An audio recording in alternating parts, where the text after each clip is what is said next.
Nagercoil Meenakshi garden பகுதி மழைநீரில் மூழ்கி இருக்கக்கூடிய பிரத்யேக காட்சிகளை நாம் பார்க்கிறோம். இதனால் மேல் தளங்களில் அங்கு இருக்கக்கூடிய மக்கள் தஞ்சம் புகுந்திருக்கக்கூடிய காட்சிகளையும் நாம் பார்த்து வருகிறோம். மீட்பு பணிகளுக்காக அங்கு படகு மூலமாக வீரர்கள் சென்றிருக்கிறார்கள். கூடுதல் விவரங்களை நம்முடைய செய்தியாளர் சரவணனிடம் கேட்கலாம். சரவணன், இப்போ அந்த பகுதியில் பாதிப்பு எந்த அளவுக்கு இருக்கு? மீட்பு பணிகள் துரிதப்படுத்தப்பட்டிருக்கா?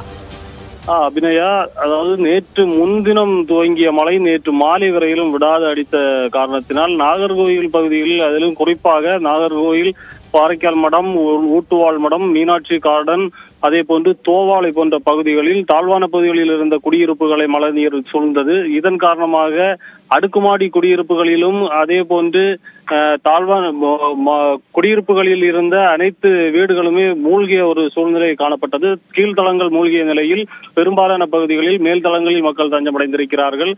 தற்போது நாம் பார்த்து கொண்டிருக்கக்கூடிய பகுதி என்பது மீனாட்சி கார்டன் என்கின்ற பகுதி. இது நாகர்கோவில் கோட்டார் அருகாமையில் இருக்கக்கூடிய ஒரு பகுதி.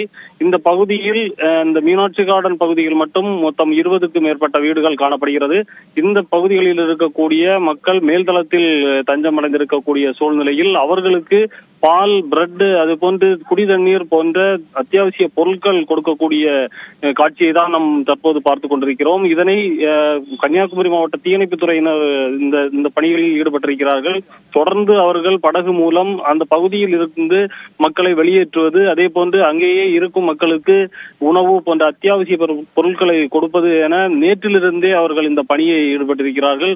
மழை கன்னியாகுமரி மாவட்டத்தில் குறைந்தாலும் அந்த மழையினால் ஏற்பட்ட பல்வேறு பகுதிகளில், அதிலும் தாழ்வான பகுதிகளில் ஏற்பட்ட சேதத்தின் காரணமாக, அந்த பாதிப்பு காரணமாக, மழைநீர் சூழ்ந்திருக்கக்கூடிய பாதிப்பு காரணமாக அங்கு இருக்கக்கூடிய மக்களின் இயல்பு வாழ்க்கை என்பது இன்னும் இயல்பு நிலைக்கு திரும்பாத ஒரு சூழ்நிலையே தான் காணப்படுகிறது. தொடர்ந்து மீட்பு பணிகளும் அவர்களுக்கு தேவையான பொருட்கள் வழங்கக்கூடிய பணிகளும் நடைபெற்று வருகிறது. அபிநயா, நாகர்கோவிலில் மீனாட்சி கார்டன் என்ற பகுதி முழுமையாக தண்ணீரில் சூழ்ந்திருக்கக்கூடிய நிலை ஏற்பட்டிருக்கிறது. தேவையான தண்ணீர், உணவுப் பொட்டலங்கள் ஆகியவற்றை மீட்பு படையினர் கொண்டு சேர்த்து வருகின்றனர். குறித்த விரிவான விவரங்களுக்கு நன்றி சரவணன்.